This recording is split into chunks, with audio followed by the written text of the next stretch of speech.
Noah's Ark, the discovery that shook the world.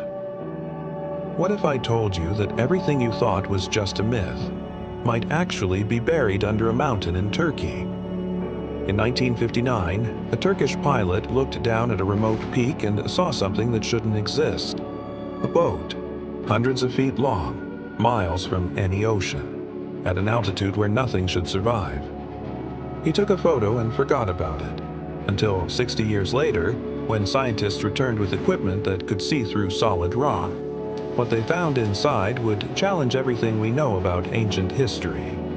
The Darupanar site sits frozen at 6,500 feet above sea level, barren, hostile, and impossibly perfectly shaped. When the research team first arrived, they expected to debunk another legend. Just another rock formation that believers had mistaken for something divine. But then they turned on the ground-penetrating radar. The screen lit up with something impossible. Chambers, parallel walls, geometric patterns extending 20 feet below the surface. Dr. Andrew Jones, the lead researcher, later said he felt his hands shaking as the data came through. "This wasn't random," he whispered to his team.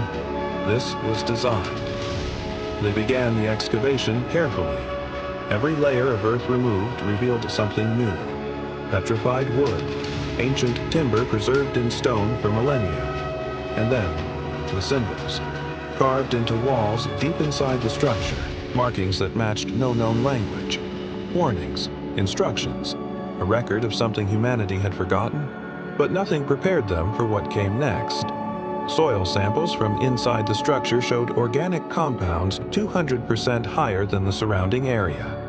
Traces of animal DNA, potassium levels that suggested habitation, life. The team found what appeared to be compartments, dozens of them, each one sized differently, as if designed to hold different things, different species. One archaeologist stood in what they began calling the feeding corridor and felt tears streaming down her face. "It's real," she said. "It's actually real." But here's where the story gets complicated. As news of the discovery spread, skeptics descended on the site like a storm. Geologists argued the formation was natural, just limestone shaped by millions of years of erosion and tectonic shifting. "You're seeing what you want to see," one critic wrote. "Faith isn't evidence." The research team found themselves fighting on two fronts, against the mountain itself and against a scientific community that refused to believe. Then something strange happened. Local shepherds who'd grazed their flocks near the site for generations came forward with stories. Their grandfathers had told them never to disturb the old ship, that it was cursed, protected. Ancient Turkish texts referenced a great vessel in these exact mountains.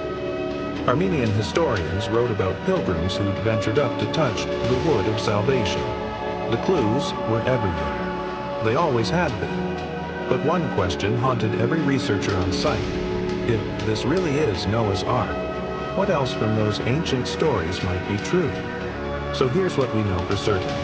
There is a massive boat-shaped structure in the Turkish mountains, exactly where ancient texts said it would be. There are man-made chambers and geometric patterns beneath the surface. There is evidence of organic material and signs of habitation that can't be easily explained. But here's what we don't know: whether this is the Ark or just an Ark. Whether it's 5,000 years old or 5 million. Whether it carried animals through a global flood or served some other purpose we can't imagine. The Turkish government has now declared the site a protected archaeological zone. More teams are coming, more technology, more questions. But perhaps the bigger question isn't about the past.